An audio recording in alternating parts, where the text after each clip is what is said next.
Merci de l'invitation. Puis je viens d'apprendre que c'est moi qui ouvrais la saison 2025-2026 là, de cette série de conférences. Donc, merci d'avoir pensé à moi. Je vais vous parler d'un travail qui, en fait, vous voyez mon nom sur la première diapo. En fait, je suis le porte-parole d'un groupe de personnes, à peu près une trentaine de personnes de différents pays qui se sont mis ensemble pour collaborer à la création, au développement d'un cadre de référence, comme le titre l'indique, d'une approche participative en protection de l'enfance. Faut, euh, faut dire au début que la notion, le phénomène de la participation des enfants, des parents, des familles en général, dans le champ de la protection de l'enfance et de la prévention de la maltraitance, c'est pas quelque chose qui est nouveau.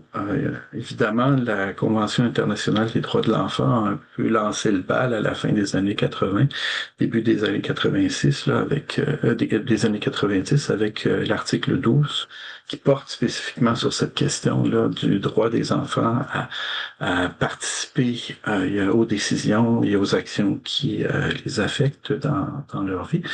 Et que, dans le domaine de la recherche et puis dans le domaine de la prise en compte de cet aspect-là par des dispositifs de service, on commence à repérer là, les premiers travaux à la fin des années 90, début des années 2000. Et tout ça, ça culmine, notamment ici au Québec en 2021 avec la commission spéciale sur les droits des enfants et la protection de la jeunesse, avec cette idée de participation des enfants qui est présentée comme une charnière importante là, dans la révision, le fait de revisiter notre dispositif de protection de l'enfance. On n'est pas les seuls depuis le début des années 2020 là, à avoir cet élément dans la ligne de mire. Plusieurs autres pays occidentaux également suivent un peu cette parade. Faut cependant dire que même si c'est une idée qui n'est pas nouvelle, la participation des enfants et de leurs parents, euh, pas personne actuellement va élever des objections à ça. C'est pour ça que dans mon résumé, j'ai parlé de la participation comme étant un peu comme une vertu. Hein. Personne ne peut être contre ce genre de choses. Sauf que comme une vertu, c'est pas nécessairement toujours facile de la mettre en pratique. Il y a beaucoup de situations qui peuvent nous challenger. Il y a beaucoup d'obstacles et de défis à actualiser ce genre de choses de manière stable, pérenne et globale. Et que, partant de ce constat, le groupe de personnes dont je suis le porte-parole aujourd'hui est parti de là comme problématique en se disant, OK, si un peu tout le monde est d'accord avec le fait de mettre en place un dispositif de service qui rend compte de la participation des familles, comment est-ce qu'on peut être en train de penser ce dispositif? Donc, on travaille ensemble depuis à peu près 7-8 ans là, sur cette problématique. Et puis, on a publié des choses, puis je vous les mets à l'écran, là. Donc, un chapitre de livre ici au Québec, puis un numéro de la revue Société Jeunesse en difficulté. Puis actuellement, on est en train de rédiger un ouvrage collectif qui devrait paraître quelque part en 2026, là, qui porte sur les différentes dimensions du cadre de référence que je vais commencer à vous présenter là, dans quelques instants, et qui donc regroupe, il y a des gens de 5-6 pays qui, dans cet ouvrage collectif, font l'effort de faire remonter il y a des initiatives probantes il y a des éléments dont je vais vous parler et qui permet de cadrer cette approche participative dans le dispositif de protection de l'enfance et de prévention de la maltraitance. Donc, voici le schéma que l'on utilise. C'est une simplification du cadre de référence parce que nous sommes des personnes très enthousiastes, très créatrices, et puis donc on a d'autres versions de ce schéma en 3 dimensions, puis ça bouge et puis tout ça. Mais pour les besoins de communication qui se multiplient depuis qu'on a décidé de faire quelque chose d'une certaine rondeur autour de l'élaboration de ce cadre, ben, on s'est contenté là, d'un schéma comme celui-ci, où on voit 6 dimensions, la communication, la voix des enfants, les cultures et circonstances familiales, la gouvernance organisationnelle, les politiques publiques aussi cet aspect-là, le partenariat intersectoriel et la formation professionnelle. Donc, c'est chacune de ces dimensions on la considère comme étant un aspect qui doit être pris en considération dans l'implantation, dans la consolidation d'une approche participative. On a mis au centre la communication parce que l'analyse que l'on fait, il y a des travaux qui touchent la participation des familles en protection de l'enfance, vraiment pointe dans cette direction comme étant quelque chose qui est le cœur, le noyau de cette approche participative. Donc, on peut pas penser la participation sans penser tous les défis de communication. Je vais vous en parler là, dans quelques instants de manière plus détaillée. Donc, on l'a mis au centre, un peu comme si cet élément, cette dimension, elle irrigue toutes les autres. Il y a une dimension un peu comme en anglais, on utilise le mot core, le cœur, pour pouvoir désigner cette dimension. L'autre chose aussi dans ce schéma, c'est qu'il y a une fondation. Dans cette figure, la fondation, c'est la voix des familles, la voix des enfants, la voix des parents, leur perspective. C'est donc en fait, c'est le point d'appui de toute cette approche que je suis en train d'évoquer aujourd'hui. Un peu comme si on se disait, si le dispositif de prévention de la maltraitance et de protection de l'enfance était conçu en se tenant donc en s'appuyant sur le point de vue des enfants et des familles, à quoi ressembleraient les autres dimensions. Et donc, c'est un point de départ, c'est un point d'appui, c'est un point de suivi et c'est un point d'arrivée aussi de cette approche participative. Puis, les 4 autres dimensions, on les considère un peu comme des pierres angulaires. Donc, il y a des dimensions qui assurent une forme de solidité à ce cadre de référence, un peu comme si c'était un édifice. Vous avez aussi à droite, il y a du schéma, des aspects qui sont transversaux, donc qui concernent chacune de ces 6 dimensions que l'on formule à travers 3 questions: why, what et how. Donc pourquoi, sur quoi au juste se portent les choses et puis comment on les fait les choses. Donc ces aspects-là vraiment nous permettent de constamment garder à l'esprit qu'une approche participative en protection de l'enfance, sur chacune de ces dimensions, ben il y a des aspects éthiques qui sont nécessairement soulevés, qu'il faut adresser, hein, il faut qu'on y porte attention. Il y a des contenus thématiques qui sont très variés. On va voir tout à l'heure, quand je vais passer à la description de chacune des choses, que ça présente des défis particuliers en termes de cohérence également, là, ces contenus thématiques. Et étendus aussi, sur lequel on est en train de travailler lorsque on est devant une famille qui se retrouve avec des difficultés qui rend vulnérable un enfant dans son développement ou dans son bien-être. Et le how, le comment, ben on porte attention, il y a beaucoup à l'intérieur du travail que l'on fait à, euh, à voir comment est-ce qu'on peut traduire de manière opérationnelle, de manière fonctionnelle, à travers des outils, à travers des pratiques, à travers des procédés, il y a les éléments qui relèvent de ces dimensions.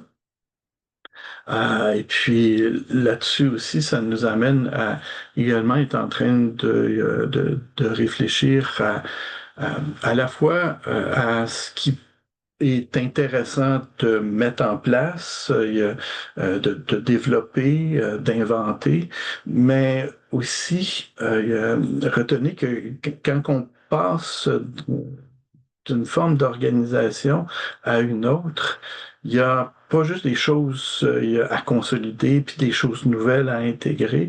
Il y a aussi des choses qu'il faut cesser de faire. Il y a aussi des choses qu'il faut s'empêcher de faire.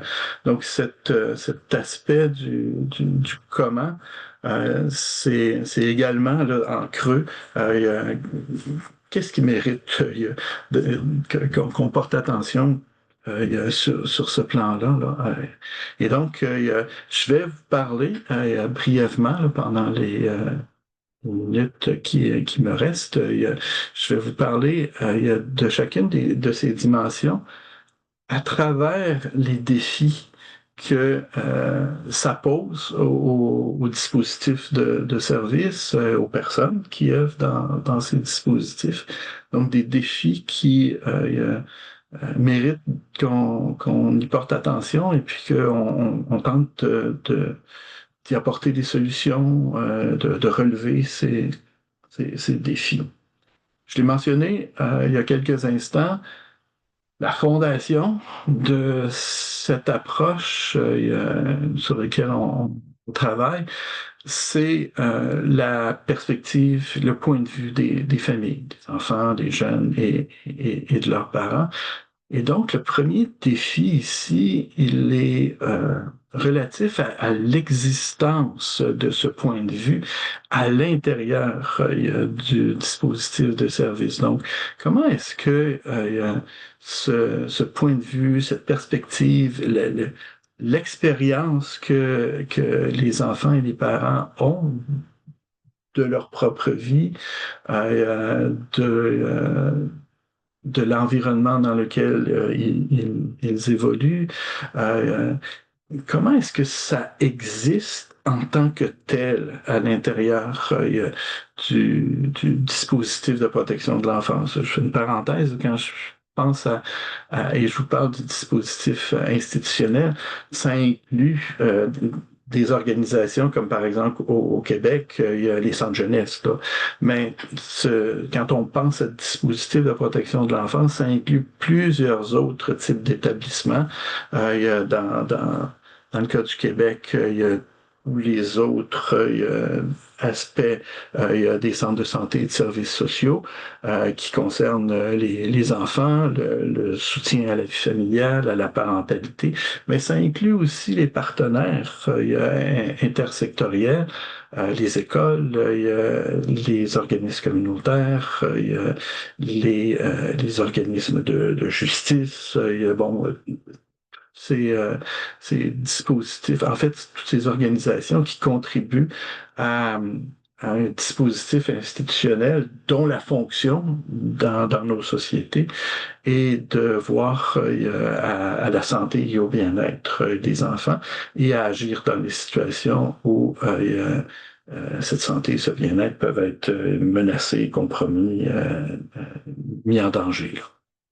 Donc, c'est de ça dont je parle ici quand je parle de dispositifs institutionnels. Donc, à l'intérieur de ces espaces, il y a plusieurs types d'espaces, ben, comment le point de vue des familles existe. Et puis, ici, je veux juste attirer votre attention sur ce que j'ai appelé la captation institutionnelle de la vie des enfants et de leurs parents. On a tendance très fortement à l'intérieur de nos dispositifs de, de, de partir du point de vue ou de l'expérience des enfants, de leurs parents, des parents, mais de rapidement traduire cette expérience, cette perspective à l'intérieur de nos catégories institutionnelles. Donc, ce qui fait que souvent, ces personnes se retrouvent devant une version d'eux-mêmes, une version de leur famille qui leur est étrangère, ils ne se reconnaissent pas nécessairement là-dedans, où ça parle de certains aspects, mais pas du tout. Il y a de l'ensemble de ce qu'ils vivent. Bref, il y a des procédés, des pratiques de traduction, de transformation, de translation de leur perspective, de leur expérience, qui fait en sorte que, en fait, celle-ci existe un peu comme si elle était artificielle. Okay? Donc ça, c'est un défi qui est important. Relié à ça aussi, c'est le défi de la coexistence, il y a de la cohabitation, il y a du fait que leur expérience, leur perspective, leur point de vue, ben, cohabitent avec d'autres points de vue à propos d'elles, à propos de ces familles et que dans l'espace institutionnel, ben cette cohabitation-là, elle peut être plus ou moins grande, elle peut se superposer de manière plus ou moins importante. Puis ici, le schéma que j'ai mis ici, on voit qu'à l'intérieur de l'espace institutionnel, le point de vue des professionnels, les intervenants, les gestionnaires, évidemment prendre place importante. Il y a le point de vue de différentes parties prenantes. J'entre ici des chercheurs, j'entre des gens qui sont impliqués dans les décisions publiques. J'entre aussi là-dedans, il y a les médias, les personnes qui sont impliquées dans les médias. Vraiment, leur point de vue existe et vit à l'intérieur de nos dispositifs de protection de l'enfance. Puis le point de vue des familles, des enfants, des parents, occupe une partie qui est vraiment pas très grande à l'intérieur du dispositif et puis chevauche pas nécessairement beaucoup les points de vue des autres acteurs là, du dispositif. Juste un exemple, par exemple, dans la recherche, ma collègue Vicky Lafantaisie, dans sa thèse de doctorat il y a quelques années, a fait une étude, la documentation scientifique sur les travaux en négligence pour notamment et voir comment est-ce que la perspective, le point de vue des parents dans ces situations de négligence était pris en considération dans les objectifs, les recherches, dans les méthodes, puis les résultats et les conclusions, pour arriver à la conclusion de bof, pas vraiment. OK. Donc, évidemment, depuis quelques années, ça change un peu, là, les pratiques en recherche. Il y a la recherche participative met en scène de manière plus formelle le point de vue des personnes, mais ça reste encore marginal. Donc, premier défi, c'est un défi d'existence et de coexistence là, du point de vue des familles et comment on met en place des conditions qui fait en sorte que on pourrait être en train de s'empêcher de traduire cette expérience-là à l'intérieur de nos catégories ou de ralentir cette traduction-là, du moins, si on ne peut pas l'empêcher complètement, de faire en sorte que on n'ira pas tout de suite, là. On va prendre acte de l'existence de ces points de vue-là. Une autre catégorie de défis reliés à une seconde dimension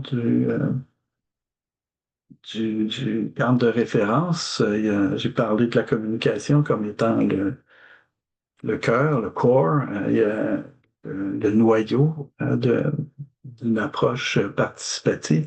Et quand on parle de communication ici, bon, évidemment, on parle de transmission d'informations entre les personnes, de manière à ce qu'elles puissent rester informé, comprendre les choses. Puis bon, à travers, il y a des conversations, à travers des documents, des formulaires qu'il faut remplir, qu'il faut signer, et puis des règles du jeu qui touchent par exemple la confidentialité de cette information. Dans ce modèle, la communication, évidemment, elle englobe cet aspect de transmission d'informations, transmission efficace, pertinente de l'information, mais en fait, elle va aussi aborder de manière beaucoup plus directe une couche plus générale de ce que l'on entend par communiquer. Et ici, ce qu'on entend par communiquer, c'est de créer du commun. Okay? Donc, avant de se transmettre de l'information ou pendant qu'on se transmet de l'information, en fait, ce qu'on est en train ensemble de créer, c'est une communauté. C'est pas pour rien que communication, communauté, communion, commun, c'est des mots qui ont toute la même racine. Okay? Parce qu'il y a un phénomène ici qui est général, qui est global, et puis c'est à partir donc de cette idée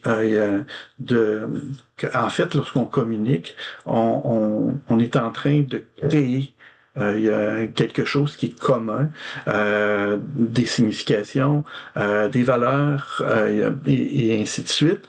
Et puis que cet acte-là dépasse de beaucoup la transmission d'informations plus ponctuelles et que cet acte de créer du commun, ben, on peut pas le penser comme étant on le fait et puis on a des méthodes qui vont faire en sorte que tout le monde va être d'accord sur à peu près tout, sans vraiment on ait à y penser. Non.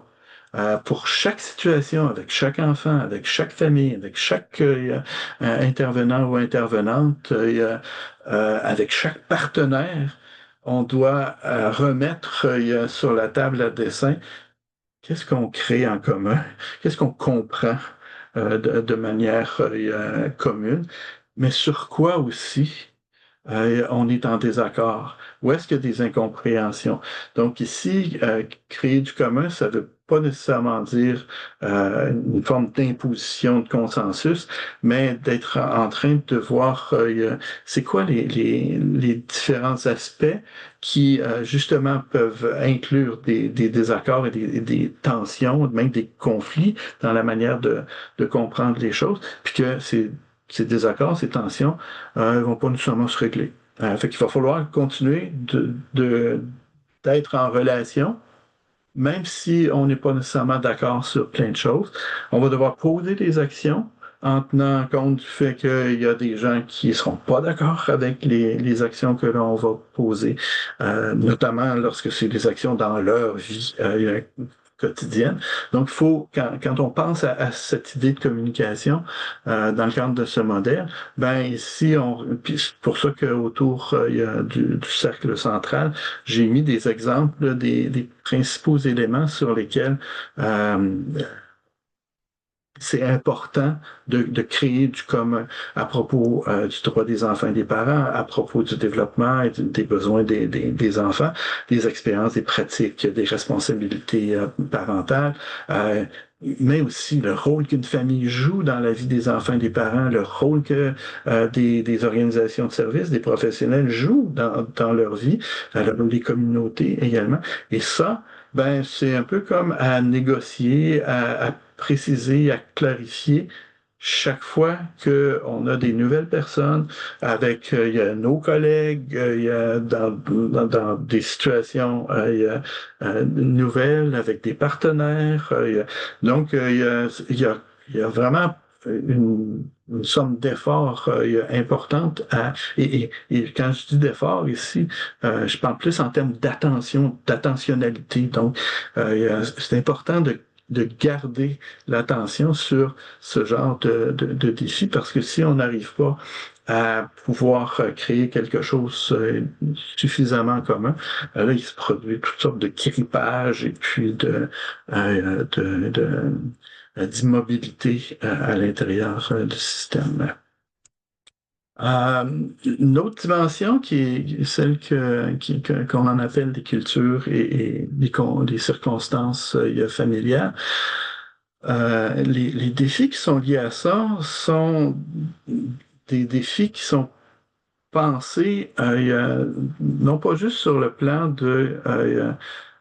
des différentes cultures ethniques, cultures de différents pays, mais de manière beaucoup plus proche de la vie des individus, le fait qu'une famille, c'est un lieu de culture. Chaque famille sont des lieux de culture et une culture ici, c'est pas juste un ensemble de traditions, mais c'est beaucoup il y a un ensemble de pratiques, de manières de vivre il y a notre vie et du sens que l'on attribue à cette vie, aux gestes que l'on pose, aux rêves que l'on a à propos de nous-mêmes, à propos de nos enfants, aux façons qu'on interprète aussi la présence de telle ou telle personne dans notre vie. Et puis, évidemment, travailler avec une situation particulière d'un enfant, avec il y a sa mère, son père, il y a leur entourage. Ça veut dire entrer à l'intérieur, un peu comme si on était des anthropologues, ça veut dire entrer à l'intérieur d'une tribu particulière. Et puis, si on est des anthropologues en herbe, ben on a à s'intéresser à voir comment est-ce que les gens créent du sens à partir de ces éléments-là. Et tout ça, c'est à prendre en considération avec le fait que quand on est professionnel, quand on travaille avec des familles, on est également inséré, on baigne à l'intérieur d'une culture, évidemment la culture de notre propre famille, mais on voit que dans les formations, formation initiale dans différentes professions. Une des choses sur lesquelles on travaille, c'est de prendre un peu d'écart, de distance par rapport à notre propre culture familiale pour adopter une culture plus générale qui est de nature professionnelle, institutionnelle. Et chaque organisation de service dispose de sa culture. Et on demande aux personnes qui euh, évoluent à l'intérieur de cette organisation-là, ben, d'être des praticiens de cette culture. Et il y a un choc à peu près constant entre cette culture institutionnelle puis les cultures familiales, la culture familiale des personnes que l'on rencontre. Et puis, autant nous, on va juger la culture familiale des enfants et des parents, autant ces personnes-là vont juger de notre culture institutionnelle. Donc, ça crée des situations qui peuvent être particulièrement complexes. Et puis, on peut aussi, à travers ça, être en train de se dire, ben oui, on ne peut pas être juste en train de réfléchir, on n'est pas des anthropologues et puis des chercheurs qui ont comme objectif de juste connaître mieux un phénomène. Non, quand on est dans le dispositif, puis sur le terrain, il y a des décisions à prendre, il y a des actes à poser. Et puis, dans cette situation-là, ben, il y a des postures, une posture d'autorité qu'il faut adopter. Puis c'est là aussi que ça demande également à bien distinguer, par exemple, pour un intervenant, une posture d'autorité. Oui, il y a telle chose qui doit arrêter de se faire dans cette famille face à tel jeune. Mais une posture d'autorité, c'est pas la même chose qu'une posture de colonisateur. Et donc ici, il y a toujours un risque de tomber dans cette posture de colonisateur et les familles, les enfants, les jeunes, les parents sont souvent très sensibles à cet aspect-là. Tu viendras pas me dire comment mener ma vie. OK? Tu viendras pas me dire que la façon dont tu penses la vie en famille, c'est mieux que la façon dont moi, je la pense. Bref, lorsqu'on tombe dans ce genre de créneaux, ça suscite toutes sortes de réactions émotionnelles, de la confusion, de la frustration, de la colère, sentiment d'injustice, bon, etc. Donc, cette dimension-là est importante aussi à garder en tête. Les trois dimensions suivantes que je vais en rafale vous décrire euh, reposent de manière vraiment beaucoup plus claire, beaucoup plus précise sur l'idée de la participation des personnes, la participation des enfants, de leurs parents, de d'autres membres proches dans leur entourage. Je pense par exemple à des initiatives de conférences de famille. Et que ces trois prochaines dimensions que je vais vous décrire, en fait, mettre en relief la, cet acte de participer pour des enfants, des jeunes, des mères, des pères. Donc, ici, dans cette dimension, c'est de participer à la construction de la réalité institutionnelle de l'organisation de service ou des organisations de service dont ces personnes sont des membres. Comment en faire des membres actifs? Il y a beaucoup de travail au cours de la dernière décennie ou des deux dernières décennies qui ont abordé la question de la participation sous cet angle plus particulier et que on, on a mis en place, on a créé des façons de faire, on a créé différents chemins, différentes trajectoires pour pouvoir favoriser ce genre de choses. Et c'est la raison pour laquelle on travaille, nous, avec le fait que participer ici, et notamment participer à la gouvernance, et à la définition des cadres sociaux et juridiques qui oriente une organisation de service, ça peut se faire sur différents plans.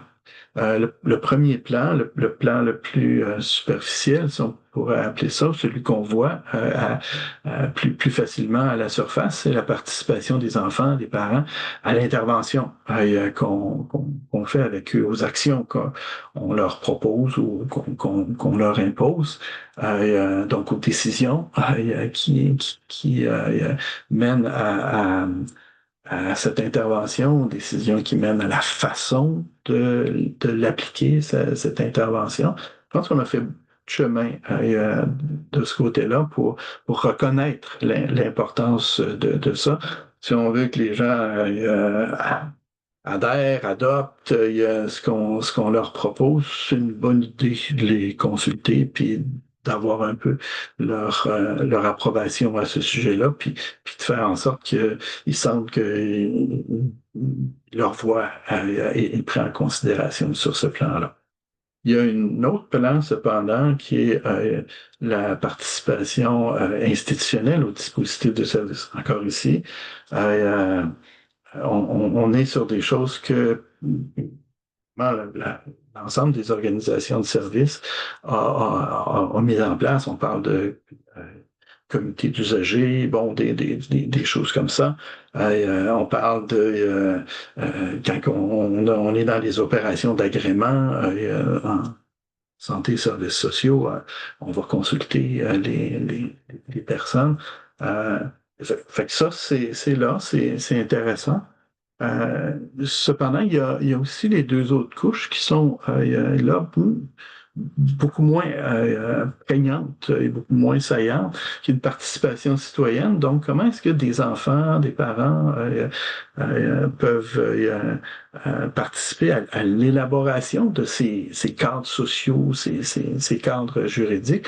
Bon, ici au Québec, on a tout dernièrement une nouvelle commissaire qui porte la perspective des enfants sur ce plan-là, sur le plan citoyen. Mais il y a beaucoup de choses à faire sur ce plan-là. Et le dernier plan, c'est la participation sociale. Et là, ici, on parle de comment est-ce que les personnes parlent pas juste de leur propre voix, mais comment elles parlent d'une voix qui est collective. Comment est-ce qu'il y a une forme d'intelligence collective qui se construit autour de leur expérience, de leur point de vue, de leur perspective. Puis bon, au Québec, par exemple, on pense à des regroupements de jeunes qui ont été placés. On parle de ce genre d'action-là. Et il faut dire ici que euh, comme ces différents plans, évidemment, ils ont des liens entre eux, ces plans-là, et puis que les limites que l'on peut avoir dans la participation directe puis la participation institutionnelle, souvent s'appuient sur le fait que les deux autres plans sont pas encore très forts, puis que souvent la façon de pouvoir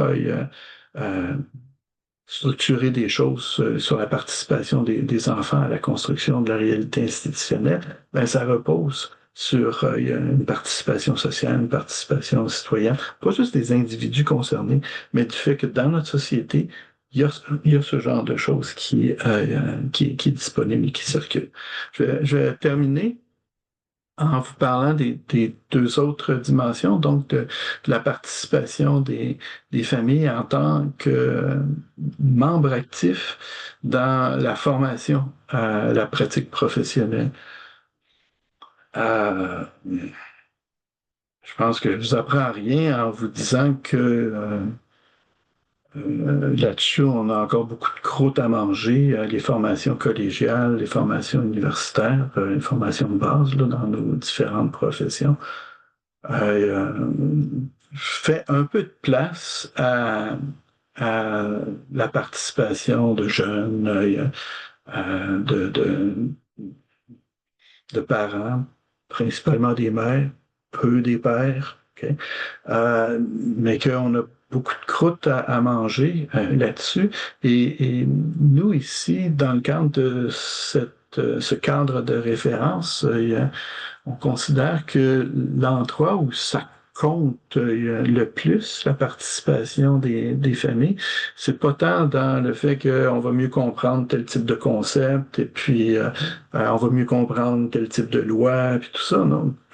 C'est vraiment pas leur place. Ils ont pas nécessairement une contribution spécifique sur ce plan-là. Leur contribution est autour de la prise en considération de leur expérience, de leur point de vue. Donc, de faire en sorte que il y ait une pratique professionnelle qui a comme point d'appui, oui, des éléments conceptuels, des éléments juridiques, légaux, mais a aussi tout autant comme point d'appui le point de vue. Et donc, comment est-ce qu'on fait ça? Comment est-ce que on va parler à des enfants, à des jeunes? Comment est-ce que, par exemple, avec un enfant de 2 ans, on tient compte de son point de vue? Il y a plein de choses sur le plan de la méthode, du comment, qui reste à développer et qui est particulièrement important du côté de la formation, de manière à ce que ça puisse avoir un impact dans les pratiques sur le terrain. La dernière dimension, c'est la concertation, le partenariat, la collaboration, le partage des responsabilités entre différents professionnels, différentes organisations autour d'un enfant, autour d'une famille. Et puis ici, il faut constater que très souvent, ces opérations, ces actions, ben, ils se font un peu comme en surplomb de la vie des familles. Donc, il y a plein de choses qui est pensées à propos des enfants et des familles, et plein de choses qui se jouent aussi dans des décisions qui sont prises, des orientations qui sont adoptées à ce niveau-là, qui va concerner directement la vie de plusieurs familles, pas juste d'une seule en particulier, mais aussi de plusieurs familles. Et comment on peut penser que des enfants, des jeunes puissent participer, par exemple, à des tables locales, il y a en petite enfance, il y a, comment on peut penser que lorsqu'on fait un plan de service, on peut consolider, renforcer la participation des familles. Je pense que vous avez tous l'exemple en tête, là, dans un plan de service, il y a 5, 6 professionnels sont là, puis on a la mère qui est présente et puis qui regarde la balle circuler entre les professionnels et puis elle devient une spectatrice, cette personne, de ce qui est en train de se jouer devant elle. Puis ah oui, OK, qu'est-ce que tu penses d'eux? Comment tu penses et que ça arrive, puis qu'elle ne sait pas trop comment jouer dans ce terrain de jeu particulier. Donc, il y a des initiatives d'animation, de plans de service qui, justement, visent à soutenir la participation des parents et la participation des jeunes aussi, puis des enfants. Donc, c'est des choses importantes là, dans le cadre de la mise en œuvre d'une approche participative. Je vais conclure parce que il me reste plus de temps. Donc, conclusion très courte. Ici, je vais chercher une citation. En fait, c'est si vous travaillez sur la problématique des traumatismes complexes auprès des enfants, des personnes. Vous connaissez probablement Bruce Perry. Puis dans une journée de formation il y a quelques années, euh, qui avait dit un peu la chose suivante. Là, je paraphrase, là, c'est pas exactement ce qu'il a dit, mais c'est le sens. Il dit donc, dans le domaine de la prévention de la maltraitance et de la protection de l'enfance, il n'y a aucun dispositif, il n'y a aucun programme.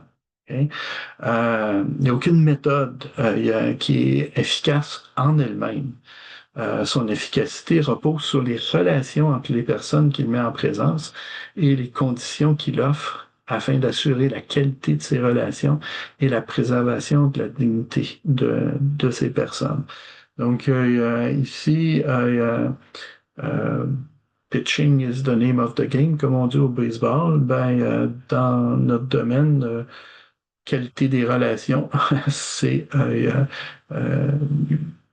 nerf de la guerre ici, dans le domaine de la protection de l'enfance, de la prévention de la maltraitance, et donc d'une approche participative. Puis je l'ai évoqué un peu en début de ma conférence, puis je le reprends en conclusion. Puis si on se donnait la permission d'imaginer notre dispositif euh, de protection de l'enfance, de prévention de la maltraitance, mais aussi de soutien à une parentalité bienveillante et responsable, parce que c'est beaucoup ça aussi qu'on est en train de faire à l'intérieur de ce dispositif. Si on se donnait la permission d'imaginer celui-ci en, en adoptant la position que j'ai décrite au début, c'est-à-dire en adoptant comme point d'appui l'expérience que vivent les enfants, les parents, et leur point de vue, leur perspective à propos de leurs besoins, de leurs droits, les obstacles, les contraintes aussi qu'elles rencontrent dans leur vie de tous les jours et de toutes les nuits. Ça ressemblerait à quoi, ce dispositif? Puis je tiens aussi à souligner là, de toutes les nuits. Parce que dans un dispositif comme les nôtres, souvent on a tendance à accorder beaucoup plus d'importance à ce qui se passe entre 6 heures le matin puis 9 heures le soir qu'à ce qui se passe entre 9 heures le soir puis 6 heures le matin. Et ça, ben, dans la vie des personnes, désolé, mais ça a exactement la même importance. Mais dans la vie des organisations de services, on va pas y accorder la même pertinence, la même importance. Bon, heureusement, bon, il y a des chercheurs qui s'intéressent au sommeil dans ces situations. C'est une percée, c'est une brèche pour pouvoir être en train de commencer à voir comment est-ce qu'on peut également considérer leur perspective de tous les jours et de toutes les nuits. Je vais m'arrêter là-dessus.